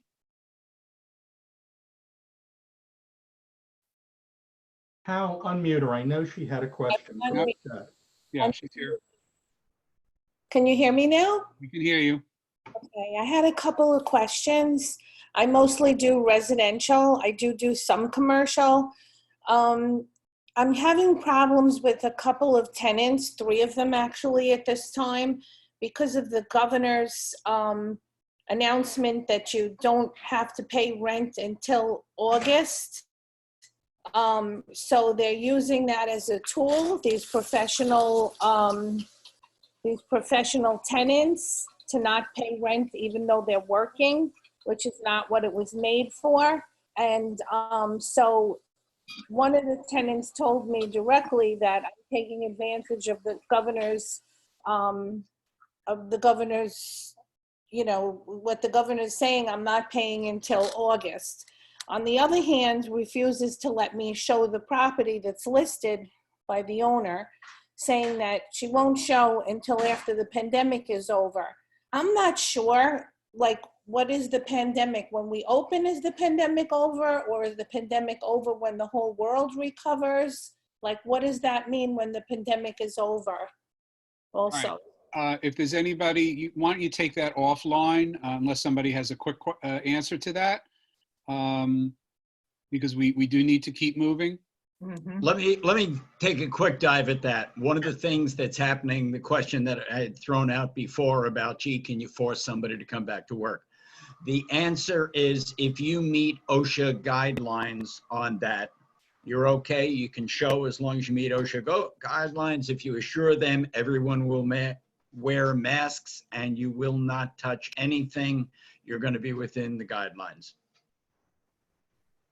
As far as forcing somebody, though, I don't really think there's any way you can force anyone. I'd be hard pressed to understand how any judge would, when you could finally get in front of one, would say, well, you have to do it. Yeah, real quick, Howell, very quick. The 2 things to what you just said. The landlords are really at a downside in this because the tenants are on forbearance and there's no option for the landlord, 1. And 2, I would refer, what's that lady's name who asked that question, Howell? Sharon Guzzi. Sharon, I would refer you to the CDC guidelines as well as the New York State Department of Health guidelines as to find out when the pandemic will be declared over. CDC might have something on their website already, as well as New York State Department of Health, which we're going to go in phase 1, I think, tomorrow. So I guess when those phases are complete, then it should be ready to open. But again, I would refer you to those guidelines on their websites. Thank you. Okay, thanks. Sharon, I also did send you my telephone number, 516-695-2232. You asked a few questions. I can give you some guidance on that. Thank you. Okay. Can I say something about working with tenants, or you want to move forward? Because I have tenants in Florida that my own, and I have a couple of thousands of tenants that I manage in Long Island. And as soon as this hit, I started to work with them. I sent them all the links to the PPP application and the disaster loan application, and started to talk to them one by one and work with them. And it worked out very nicely. Almost all of them are paying. Obviously, the ones that went under, they are under and they moved out. But the ones, some of them got busier because of the pandemic, some of them just surviving, and some of them went under. So it's a mixed bag on Long Island. But all of them are paying, and maybe they defer some of the payments, but we have a great working relationship. So what I'm suggesting to all landlords is to start working with them. Don't do anything. Be proactive and reach out to them one by one, and they will work with you. This has also showed, one quick comment, Howell. This has also showed a lot of people that people have to start living within their means. You can't, as most tax people will tell you and business people, you should always have at least 6 months of salary to back up what you do in your life. Whether you work for somebody, have your own business, retired, pension, whatever. A lot of people didn't live within their means for a rainy day. Now, I know it's easy to say and it's expensive to do business on Long Island. I get that because I live on Long Island, Massapequa. But you've got to save for a rainy day, because you know what? We all have learned, definitely with this thing, you never know what's going to happen from one day to the next. Okay, good point. Thank you. And let me see here. I think I saw Pat Curtis. Yeah, and so last but not least. But I don't, yeah, Pat, are you there? Patrick, for some reason, does not have a microphone. So unfortunately, Patrick, are you there? Howell, did we lose Rich Cruz from the meeting? It's possible. No, I'm right here. Oh, okay. Where'd you go? All right. Okay, I don't see Patrick, but I don't see a microphone for him, but I'm sure he'd have something to say if he was available. And we are at 9:57. So along with our commitment, so Rich, where are you? You finish us up? Sure. Okay. Okay. First of all, Howell, thank you for handling that. I appreciate it, pal. Good job. I want to thank everybody to joining us today and coming on. We had a wealth of information. I want to thank Eric Alexander. Did a great job on Vision Long Island and what's going on in his realm. I want to thank Tessa Holtz. I want to thank Jonathan Lass, who's our, for those of you who don't know, Jonathan is our LIBOR liaison. And without him, actually, this Zoom would not have happened. So, Jonathan, thank you for all your help Zooming. And, of course, behind the scenes, you're a credit to what you do in that position, my friend. I want to thank all our board members, everything that you're doing behind the scenes, as well as Pam, our secretary, which is a huge help in getting out our reminders and constant contact blasts for us into the membership and everything else she does. So thank you, Pam. Just a few minor notes that we're going to close out right on time. And I guess I will see whoever's going to be on Ed Smith's class right after this at 10 o'clock. I'll see you on that Zoom for another bunch of hours. Folks, please keep in mind that the next meeting, put it in your calendar now, is June 23rd, Tuesday, June 23rd. So we'll have that put up. We'll try to do that next week. We'll try to do it a little early as we can this time. But June 23rd, Tuesday is the next Zoom. We thank you. We had even more people registered today. I think just about 100 or a little over 100 people registered for this event. We appreciate it. We just got to try to keep a little more people on till the end so they hear the haves and wants. Also, And just a quick note, I think most of you know I have a charity called Warriors for a Cause. And we work very closely with the Stephen Siller Foundation, the firefighter who died saving others in the Twin Towers during 9/11. We bring all the Long Islanders in to do that event, the Walk, Run, Honor event. It is September 27th. It's always the last Sunday of September. We're hoping the event goes off. It has not been called as of right now. So just put that in your calendar, and we hope to fill a bus. Last year, we brought over 400 people into the event, and it's great. It's a 5K walk. It's just a fabulous event.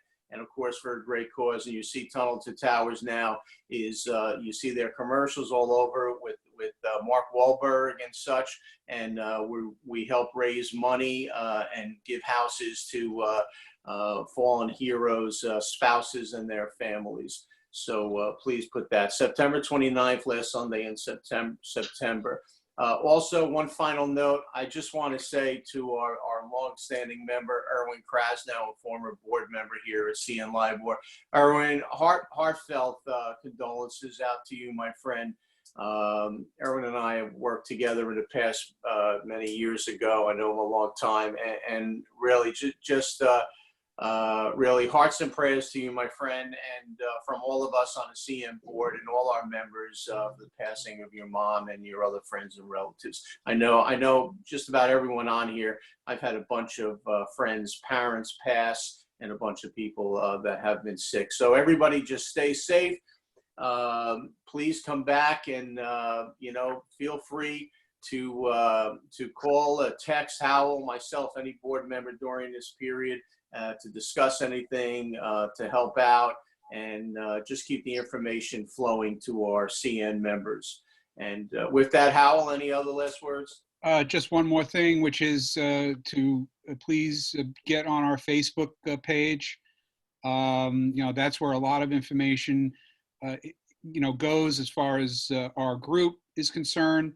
For those of you who have colleagues who you want to introduce to the group, it's a great way and a great place to do it, where they can be a passive participant. So please reach out to us and just ask us to approve them, as long as they're professional real estate agents, brokers, etc., or aligned to our business. We're happy to have them. That's it. Hal, just mention the name of the Facebook group. Oh, it's the Commercial Network of LIBOR, LIBOR, the Commercial Network of LIBOR. Just put it into the search. It'll come up. Request to join, or email me, howellsilverman@gmail.com, and we'll get you an invite. Richie? And then make sure you like the page when you get on there. Richie, are you going to monitor the June phase 1, 2, and 3 as far as maybe having the meeting in person again at the Dine in June, you think? I don't think it's going to happen in June. I think even if we do, I think the attendance would be low. So I'm hoping for July, but I think the real answer is, Keith, and I think everybody is aware that no one knows exactly what's going to happen and how it's going to turn out. So the answer is a fluid one, and we'll just wait and see. But at least everybody put in the next Zoom meeting date, so we have it. Thanks, Rich. Thank you, Keith. Appreciate all your help, my friend. And maybe we can do something outdoors, late in the summer or early in the fall. Yeah, absolutely. That would be wonderful. So we're working on all that, and we'll get that out information. Listen, as soon as any decisions can be made. So, all right, everyone, thank you for coming on. We greatly appreciate your time and getting up at this early hour after a big holiday yesterday. Please keep all the first responders and nurses and doctors and healthcare workers in your prayers, including my wife, who has been on the front lines. She's a nurse at Southside Hospital, and she's my my health hero and every day. So thank you, everyone. Great seeing you for real. Take care. Bye-bye.